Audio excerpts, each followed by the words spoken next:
సిద్దిపేట జిల్లాలో సద్దుల బతుకమ్మ వేడుకలకు సర్వం సిద్ధమైంది. సద్దుల బతుకమ్మ రోజున వివిధ ఆకారాల్లో ఆకృతుల్లో బతుకమ్మలను పేర్చి మహిళలందరూ కలిసి ఆడడం ఆనవాయితీగా వస్తోంది. సిద్దిపేటకు చెందిన నాగరాజు, స్వర్ణలత దంపతులు ప్రతి ఏటా ప్రత్యేకంగా దాదాపు 7 అడుగుల ఎత్తున అష్టలక్ష్మిలను గోపురాకారంలో బతుకమ్మను ఉంచుతారు. సిద్దిపేట నుంచి మరిన్ని వివరాలు మా ప్రతినిధి సుభాష్ అందిస్తారు. ప్రపంచంలో మరెక్కడా లేని విధంగా పూల జాతరలాగా సాగే బతుకమ్మ సంబరాలకు, సద్దుల బతుకమ్మ సంబరాలకు సిద్దిపేట సన్నద్ధమవుతున్నది. గత 9 రోజులుగా పూలతో మహిళలు ఆటలాడుకొని పాటలు పాడుకొని వైభవంగా జరుపుకున్న 9 రోజుల బతుకమ్మ చివరి రోజున పెద్ద ఎత్తున సిద్దిపేటలో సంబరాలకు సిద్ధమవుతున్నది. ముఖ్యంగా సిద్దిపేటలో ప్రతి ఏటా కూడా కొమిటి చెరువు కావచ్చు, ఎర్ర చెరువు కావచ్చు, పెద్ద ఎత్తున బతుకమ్మ సంబరాలతో అలరారే ఆ పరిస్థితులు మనం చూస్తుంటాం. ముఖ్యంగా బతుకమ్మ సంబరాలకు సంబంధించి ప్రతి ఏటా కూడా వివిధ రకాల బతుకమ్మలు పేర్చడం సిద్దిపేటలో ఆనవాయితీగా వస్తుంది. రకరకాల బతుకమ్మలను పేర్చడంతో పాటు వాటికి ఒక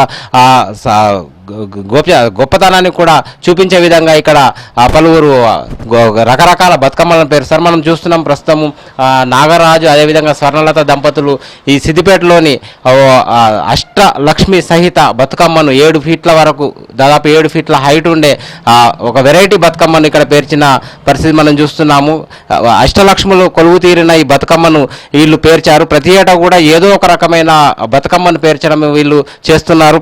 గత ఏడాది అన్నపూర్ణ సహిత బతుకమ్మ, అంతకుముందు శ్రీకృష్ణునికి సంబంధించిన బతుకమ్మ, ఈసారి అష్టలక్ష్ములతో కూడిన బతుకమ్మను పేర్చి సిద్దిపేటలో ఒక రకమైన భక్తి భావానికి ఇక్కడ మనకు చూస్తున్నాము. ముఖ్యంగా ఈ అష్టలక్ష్మి సంబంధించిన బతుకమ్మకు సంబంధించి రాత్రి 12 గంటల నుంచి దాదాపుగా 7-8 గంటలు, దాదాపు 10 గంటల పాటు కూడా వీళ్ళు పేర్చిన పరిస్థితి కనిపిస్తుంది.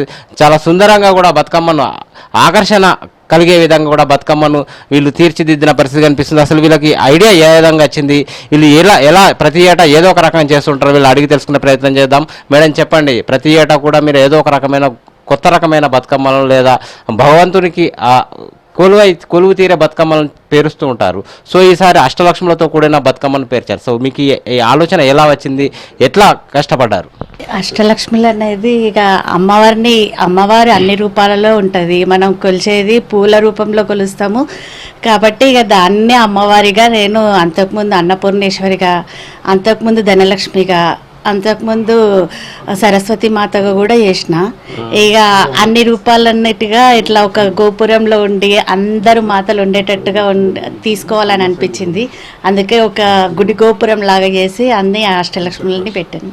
అంటే ఒక ఆలయాన్ని తలపించే విధంగా బతుకమ్మను తీర్చిదిద్దిన పరిస్థితి కనిపిస్తుంది. సో ఏంది, ఎట్లా మీకు ఇట్లాంటి ఆలోచనలు ఎట్లా చేస్తారు? సో ఎలా వచ్చింది మీకు ఆలోచన, ఎంత కష్టపడ్డారు?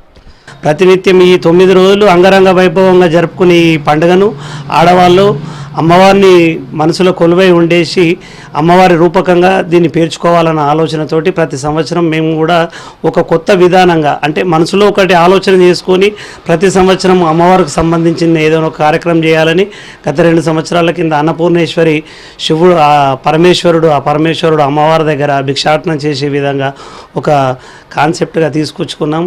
మరి పోయిన సంవత్సరము అష్టలక్ష్మి ధనలక్ష్మి రూపేణ తల్లి అష్టలక్ష్మి తన స్వహస్తాలతో ధనలక్ష్మి రూపేణ ధనం కుమ్మరిచ్చే విధంగా అలా ఒక కాన్సెప్ట్. ఈ సంవత్సరము అష్టలక్ష్ములు తల్లులు 8 అమ్మవార్లు కొలువై ఉన్న ఈ శిఖరం, అంటే కొరవై ఉన్న అంటే నిజంగా ఒక గుడిలో ఉన్నట్టు మన మనసులో ఎలా ఉంటుందో గుడి కాన్సెప్ట్ తీసుకొని ఈ గుడి శిఖరం రూపకంగా, అంటే ఒక గుడి అంటే ఒక విగ్రహం కాకుండా శిఖరం రూపకంగా తీసుకొని అందులో అమ్మవారు కొలువై ఉన్నట్టు 8 రకాల అమ్మవార్లను కొలువై ఉన్నట్టు తీసుకొని అందులో బతుకమ్మను పెట్టుకొని అమ్మవారిని దీవెనగా కొలుస్తూ అమ్మవారి అమ్మానలను దీవెనలు పొందుతున్నాం. చూస్తున్నాం మొత్తానికి సిద్దిపేటలో రకరకాల బతుకమ్మల రూపంలో కొలవడం ఆనవాయితీగా వస్తుంది. ప్రధానంగా నాగరాజు గారు అదేవిధంగా స్వర్ణలత దంపతులు ప్రతి ఏటా కూడా గత దశాబ్ద కాలంగా ఏదో ఒక కాన్సెప్ట్తో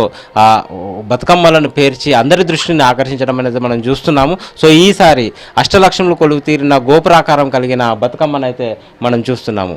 సో వీడియో జర్నలిస్ట్ గిరితో సుభాష్, ఏబిఎన్ ఆంధ్రజ్యోతి.